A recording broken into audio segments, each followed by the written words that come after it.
Everyone. So my name is Ayushi Yadav and मैं बहुत time से यूपीएससी की प्रिपरेशन कर रही हूँ और मेरे को जो नॉलेज है कि सी सेट कैसे प्रिपेयर करना चाहिए, I am going to tell you today कि आप अगर एक बिगिनर हो, अभी अभी यूपीएससी की प्रिपरेशन करने घुसे हो, तो सी सेट कैसे प्रिपेयर करना है, यू शुड नो दैट। और मेजरली क्या होता है, सी सेट एक ऐसी चीज़ है जो हर कोई इग्नोर करता है, मतलब बिल्कुल अच्छे से अंडर एस्टिमेटेड है ये चीज़।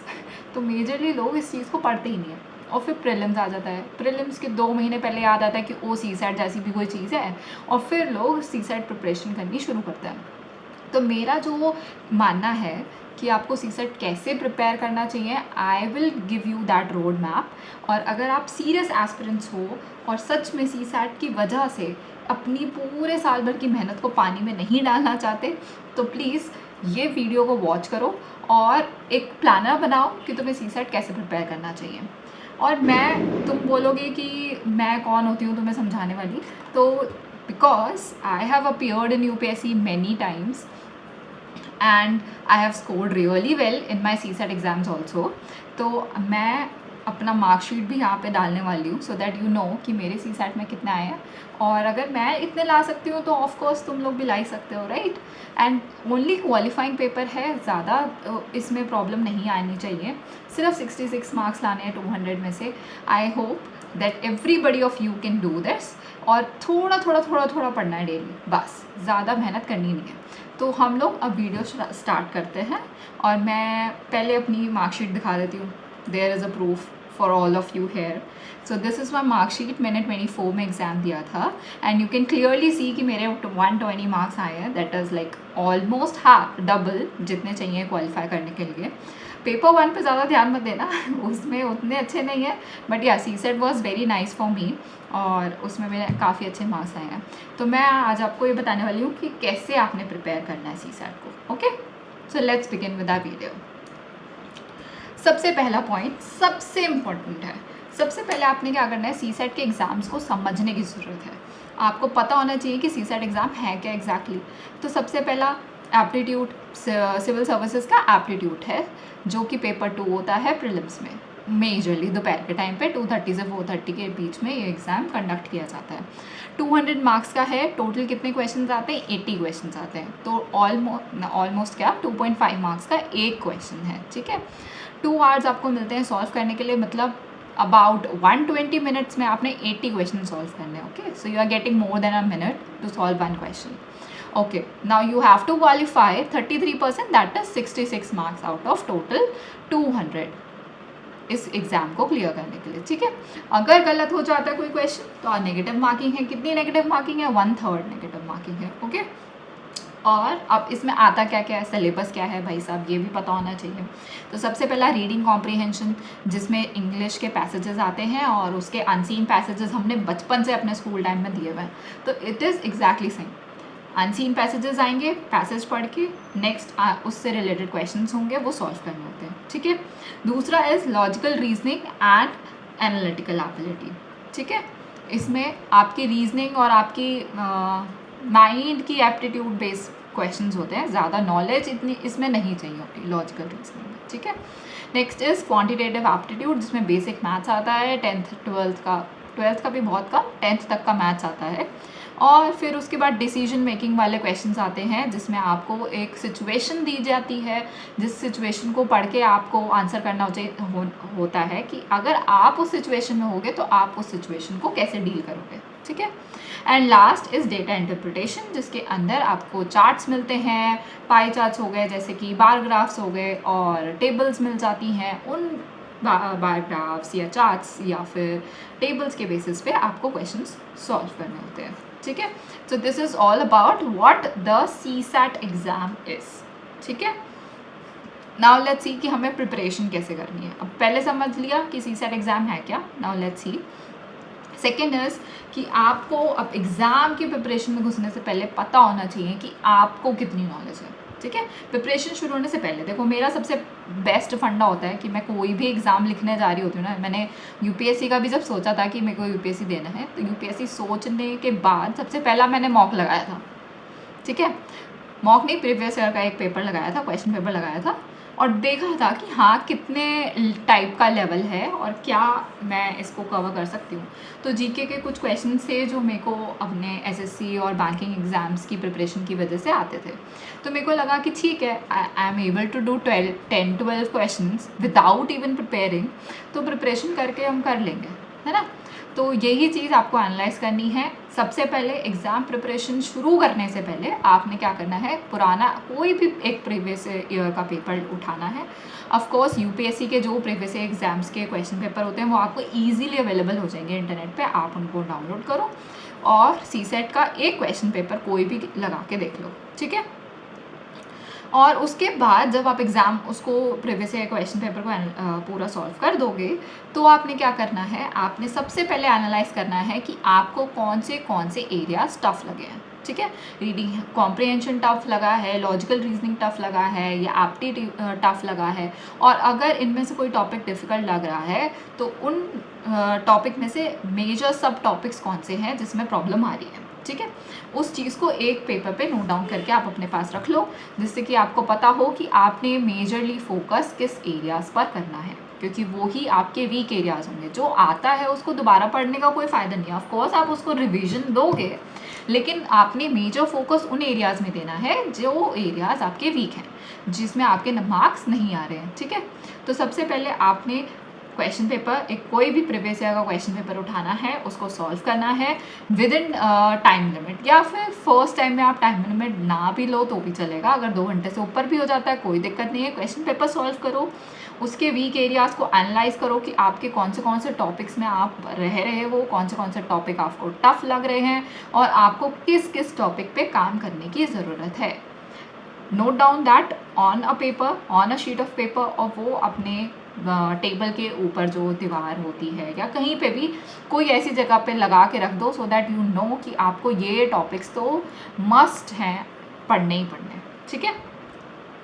तो ये क्या करेगा, एनालाइज करने में हेल्प करेगा आपको जो एरियाज़ आपके हैं, ठीक है। टफ एरियाज़ को आप एनालाइज करोगे, जिसमें कॉम्प्रिहेंशन, रीजनिंग या मैथ्स कुछ भी हो सकता है, और उसके बाद अपना फोकस एरिया उन टॉपिक्स पे आप बना के रखोगे कि जिन टॉपिक्स पे आप वीक हो उन टॉपिक्स को आप और अच्छे से पढ़ाई करोगे, ठीक है। Now next is build conceptual foundation. अब इसमें क्या करना है भाई, सबसे पहले तो आपको पता होना चाहिए कि कौन से टाइप के सब्जेक्ट को किस टाइप से डील करना है, किस टाइप से पढ़ाई करनी है, ठीक है। नंबर 1 इज़ क्वांटिटेटिव एप्टीट्यूड, जिसके अंदर 6 to 10th की मैथ्स आती है, ठीक है। 6 to 10th की मैथ्स आती है, ज़्यादा कुछ डिफिकल्ट लेवल नहीं होते हैं, बट 6 to 10th में भी कुछ ऐसे टॉपिक्स होंगे जो आप भूल चुके होंगे, क्योंकि 10th करे हुए भी बहुत टाइम हो गया, राइट।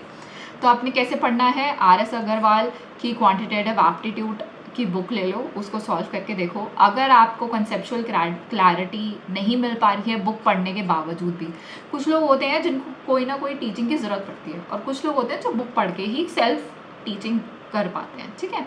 तो there is no ups and down और there is no negative positive here. अगर आपको टीचिंग की ज़रूरत पड़ रही है, अगर आपको किसी टीचर की ज़रूरत पड़ रही है, अगर आप चाहते हो कि कोई हमें पढ़ाए तभी आपको समझ आएगा, तो आप हमारे साथ जुड़ सकते हो, क्योंकि मैं अब आगे आपके सीसेट के क्लासेस लेने वाली हूँ, सीसेट के क्वेश्चंस और टॉपिक्स कवर करने वाली हूँ यूट्यूब पे, free of cost of course. तो अगर आपको ज्वाइन करना है तो आप मेरे यूट्यूब चैनल पे ड्रीमिटी IAS पे क्लासेस ले सकते हो, ठीक है। और अगर आपको बुक के थ्रू पढ़ाई हो रही है, अगर आप बुक के थ्रू पढ़ पा रहे हो, तो of course you can go for this RS Agarwal quantitative aptitude, okay. अच्छा, अब पहले तो आपने टॉपिक वाइज इनको कवर करना है। कवर अगर हो जाए, जैसे टॉपिक्स का एक टॉपिक कवर हो गया, आपने RS अग्रवाल से क्वेश्चंस लगा के देख लिए, हो रहे, तो उसके बाद आपने क्या करना है, प्रीवियस ईयर लगाने हैं टॉपिक वाइज, ठीक है। आपने प्रीवियस ईयर खोलना है, प्रीवियस ईयर में जो उस टॉपिक के क्वेश्चंस होंगे वो आप ट्राई करके देखोगे कि आपकी जितनी नॉलेज है उतनी नॉलेज क्या प्रीवियस ईयर के जो सीसेट के क्वेश्चन लेवल आ रहे हैं, क्या उनके लिए प्रॉपर है, या आपको और डीप में पढ़ने की ज़रूरत है, ठीक है। तो ये आपका क्या एक रियलिटी चेक हो जाएगा प्रीवियस ईयर के क्वेश्चन पेपर से, okay. So this was all about quantitative aptitude. Next is logical reasoning. Logical reasoning में अगेन RS अग्रवाल की एक बुक है जो कि verbal and non verbal reasoning है, ठीक है। ये वाली बुक अगर आप ले सकते हो तो आप इस बुक को लेके टॉपिक वाइज इसकी प्रैक्टिस करनी शुरू कर दो। जो जो टॉपिक्स आपके सिलेबस में आ रहे हैं वो टॉपिक्स करना, ठीक है। ज़रूरी नहीं है कि RS अग्रवाल में पूरा UPSC का सिलेबस ही होगा सिर्फ, उसके अलावा भी क्वेश्चंस हो सकते हैं। तो आपने इसको भी ध्यान में रखना है कि जो आपके सिलेबस में टॉपिक्स हैं आपको उससे पढ़ाई करनी है, बुक से। अगेन अगर बुक से नहीं पढ़ पा रहे हो तो again go to the YouTube channel, come to our channel और go any way you like and practice those questions, okay, topic wise पहले। और उसके बाद CSET स्पेसिफिक मटेरियल जो है वो प्रैक्टिस बुकलेट्स आती हैं कोचिंग इंस्टीट्यूट्स की, किसी भी कोचिंग इंस्टीट्यूट, कोई भी अच्छे कोचिंग इंस्टीट्यूट्स की आप प्रैक्टिस बुकलेट ले लो CSET की, वहाँ से आप CSET की प्रैक्टिस कर सकते हो for the reasoning purpose, okay. Now next is our reading comprehension, that is English. अब इसके लिए आपने क्या करना है, क्योंकि ये भी इम्पॉर्टेंट है एरिया, ऐसा नहीं है कि आप इंग्लिश को इग्नोर कर सकते हो, because what is happening, out of 80 30+ question तो इंग्लिश में से ही आ रहे हैं, देखो, है ना। तो इतना मेजर एरिया अगर आपका इंग्लिश कॉम्प्रीहेंशन से आएगा तो ऑफकोर्स इम्पॉर्टेंट है ना। तो इसके लिए क्या करना है, देखो English is a very slow buildup language है, तो टाइम लगेगा सीखने में, राइट। तो इतनी ईजीली इतनी जल्दी नहीं सीख पाओगे। तो what you have to do is read one passage every day from the Hindu newspaper या फिर इंडियन एक्सप्रेस, जो भी आप पढ़ना चाहते हो।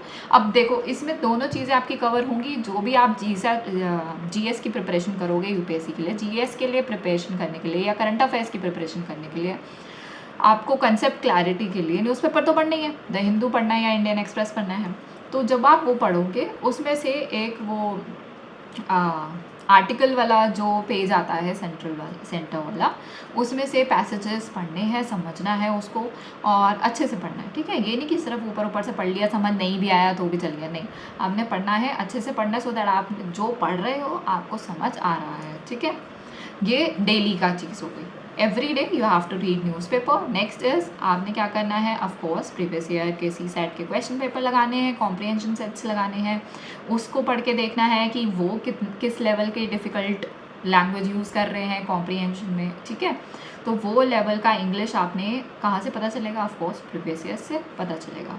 अच्छा, प्रीवियस ईयर सबसे इम्पॉर्टेंट इसलिए होते हैं क्योंकि वो डायरेक्टली आपके उसी इंस्टीट्यूट से आ रहे हैं जिस इंस्टीट्यूट में आपने पढ़ना है, जिस इंस्टीट्यूट में आपने एग्ज़ाम देना है, राइट। अगर किसी कोचिंग इंस्टीट्यूट का कोई मॉक भी लगाओगे ना तो उसका कोई उतना फ़र्क नहीं पड़ता, क्योंकि कोचिंग इंस्टीट्यूट क्या कर रहे हैं, कॉपी तो कर रहे हैं ना।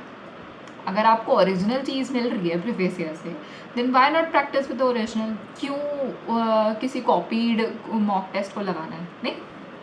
तो लगाओ, प्रीवियस ईयर लगाओ, that is very essential, okay.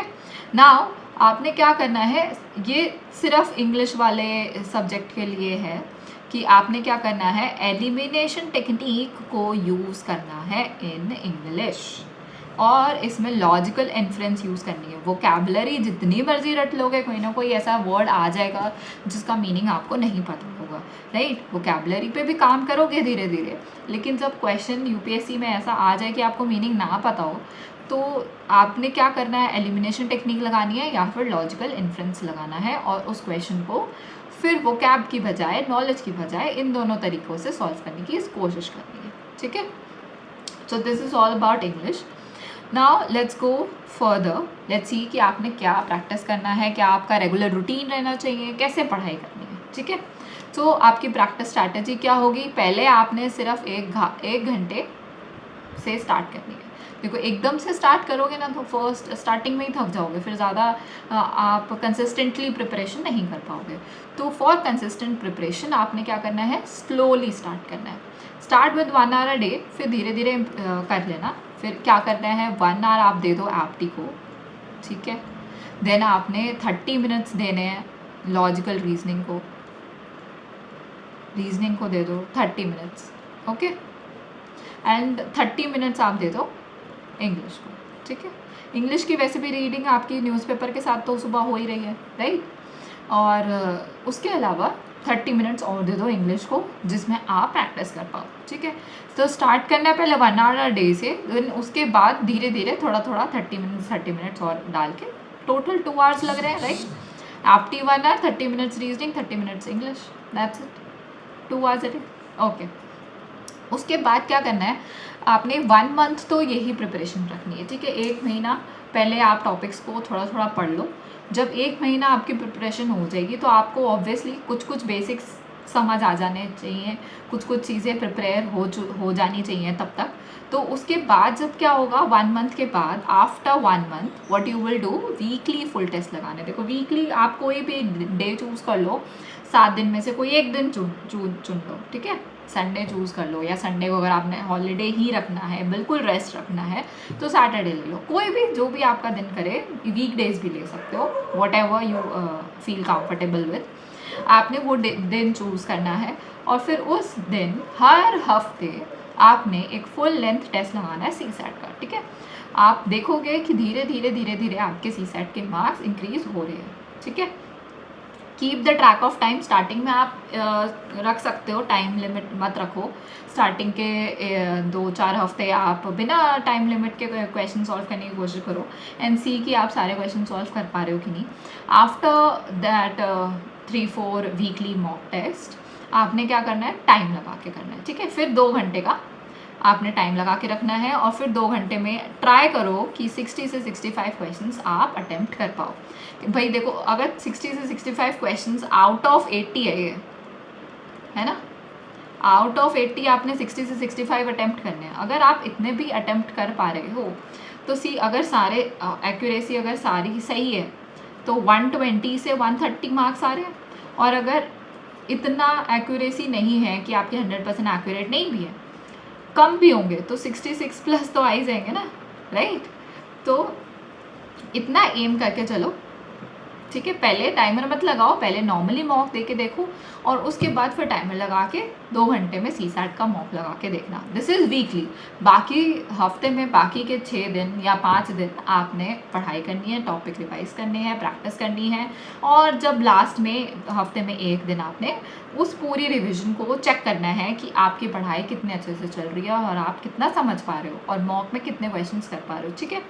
ये रियलिटी चेक होता है, this mock. Okay, now next is mock test analysis. Of course weekly आप फुल टेस्ट दोगे तो उसमें मॉक टेस्ट ही दे रहे हो। क्या करना है आपने, कम से कम नहीं तो 10 से 15 फुल सी सेट के मॉक टेस्ट पेपर देने हैं प्रीलिम से पहले, ठीक है। अगर आप अभी प्रिपरेशन शुरू कर रहे हो तो आप फुल मॉक टेस्ट मार्च से देना शुरू कर सकते हो। मार्च, अप्रैल, मई की एंड में तो पेपर होता ही है, तो उस 2-2.5 महीने में you have a lot of time, तो आप वीकली एक मॉक टेस्ट फुल लगा सकते हो। और फिर सिर्फ मॉक टेस्ट लगाना इम्पॉर्टेंट नहीं होता है मॉक टेस्ट लगाने से भी ज़्यादा इम्पॉर्टेंट क्या चीज़ होती है, उसको एनालाइज करना।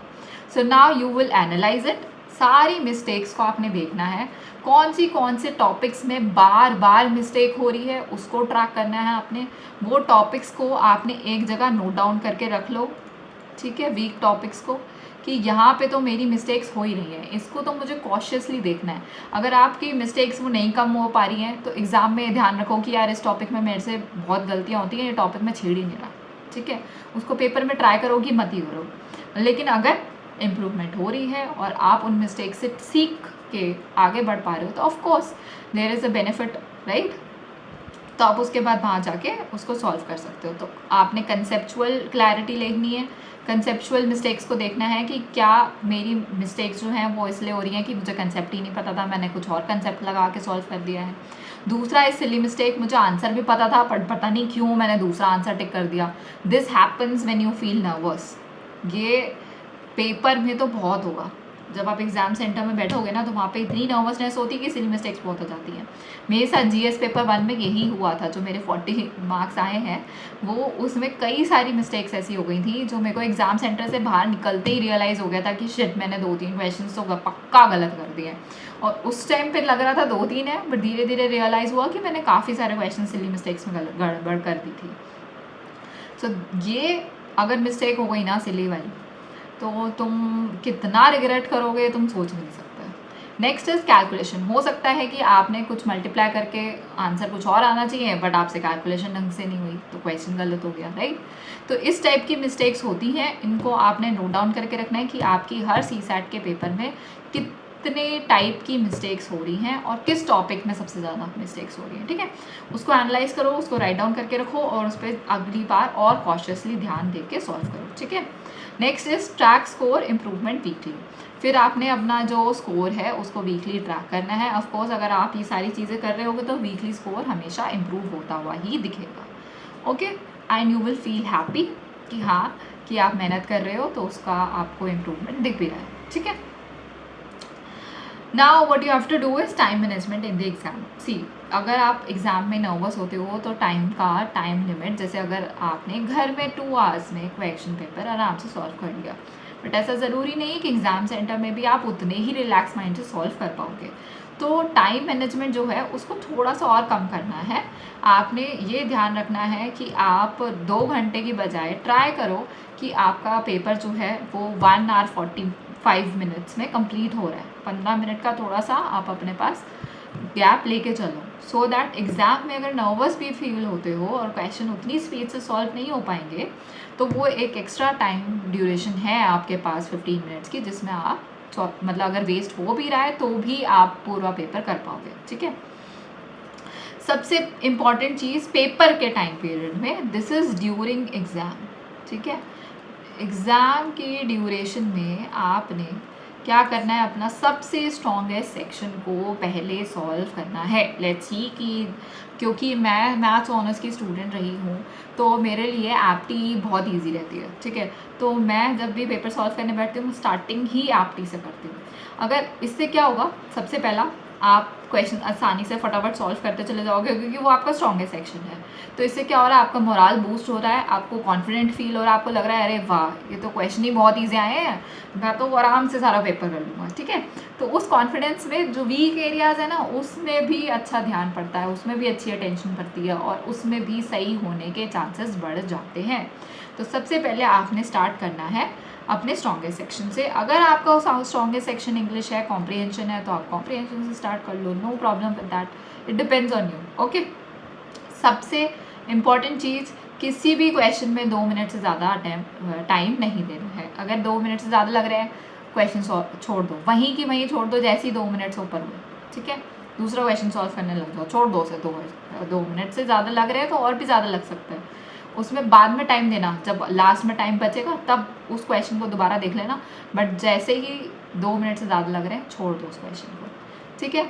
अगर कोई भी कहीं किसी भी क्वेश्चन में अटक गए हो या कोई भी ऐसा क्वेश्चन है जो आपको लग रहा है यार ये तो सॉल्व हो जाना चाहिए, मुझे ये याद क्यों नहीं आ रहा, कोई बात नहीं, टेंशन नहीं लेनी, उसको वहीं की वहीं छोड़ो, नेक्स्ट क्वेश्चन पे पढ़ो।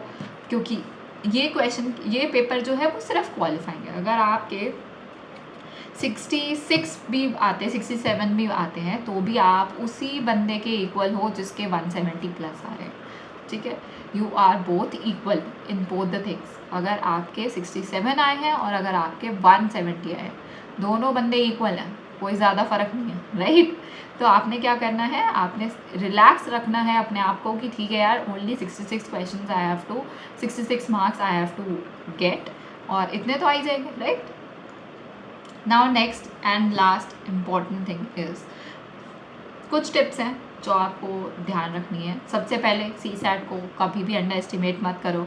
ऐसा मत सोचो कि लास्ट के 2 महीने में पढ़ के हो जाएगा, क्या हो गया, क्वालिफाइंग ही तो है। There are many students, numerous, जिनका पेपर सिर्फ इसीलिए रह गया क्योंकि उनके CSAT में मार्क्स नहीं आए, ठीक है। GS में बहुत अच्छा कर रहे हैं, उनके 100 प्लस आ रहे हैं GS में, बट उसमें CSAT में मार्क्स नहीं आ रहे।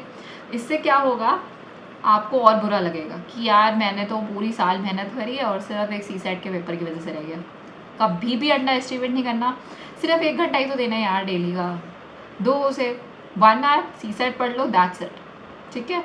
सबसे ज़्यादा फोकस किस पे करना है, अपनी एक्यूरेसी पे करना है, ठीक है। जितने क्वेश्चन आप सॉल्व कर रहे हो यू शुड बी कॉन्फिडेंट कि हाँ ये क्वेश्चन मैंने लेट्स से 10 क्वेश्चन करे हैं, मुझे पता है 10 के 10 सही है, ठीक है। तो 10 के 10 सही है मतलब 25 मार्क्स आ गए, सिंपल, राइट। तो आपने एक्यूरेसी पे ज़्यादा ध्यान देना है, ना कि नंबर ऑफ़ अटैम्प्ट्स पे। नंबर ऑफ़ अटैम्प्ट्स चाहे जितने मर्जी आ जाएं, बट आपकी एक्यूरेसी अच्छी होनी चाहिए। नेक्स्ट इज़ लास्ट, जब पेपर वाला दिन है, जिस दिन आपको थोड़ा सा टाइम मिलता है बीच का, वहाँ पर आपने फॉर्मूलाज रिवाइज करने हैं और जो भी आपके लॉजिकल रीजनिंग के कुछ लॉजिक्स लग रहे हैं वो आपने रिवाइज करने हैं, ठीक है। और ज़रूरी नहीं है कि ये सिर्फ पेपर से पहले रिवाइज करना है, ये डेली आप सोने से पहले 10 से 15 मिनट डेली, 10 से 15 मिनट डेली आप दे दो। रात को सोने से पहले एक बार सारे फॉर्मूलाज रिवाइज कर लो, आपको अच्छे से रट जाएंगे, बिल्कुल अच्छे से रट जाएंगे एग्ज़ाम से पहले। तो क्या करना है, डेली रिवाइज करने हैं फॉर्मूलाज को, लॉजिक जो है लॉजिकल रीजनिंग के उन लॉजिक्स को अच्छे से पढ़ लेना है डेली का डेली, और 10 से 15 मिनट देने हैं, बस दैट्स इट। और सबसे इम्पॉर्टेंट चीज़, OMR पे आपने मॉक जो आप प्रैक्टिस करोगे ना, फुल लेंथ मॉक्स जिसकी हमने बात करी थी अभी थोड़ी देर पहले, तो जब भी फुल लेंथ मॉक्स प्रैक्टिस करोगे OMR शीट पे प्रैक्टिस करना, बबल भरने की प्रैक्टिस कर लेना, क्योंकि बहुत बार ऐसा होता है कि बबल भरने में ही लोगों को इतना टाइम लग जाता है कि क्वेश्चन सॉल्व करने के लिए टाइम नहीं बचता। आपने घर पे तो बस ऑप्शन टिक करा आगे बढ़ गए, ऑप्शन टिक करा आगे बढ़ गए, इतना ध्यान ही नहीं रहता कि भाई पेपर में तो OMR शीट भरनी है, फिर टाइम मैनेजमेंट नहीं हो पाता, ठीक है। तो आपने क्या करना है, OMR शीट पे बबल भरने की भी प्रैक्टिस करनी है। Great, that's it for all today. Okay जी, बाय बाय।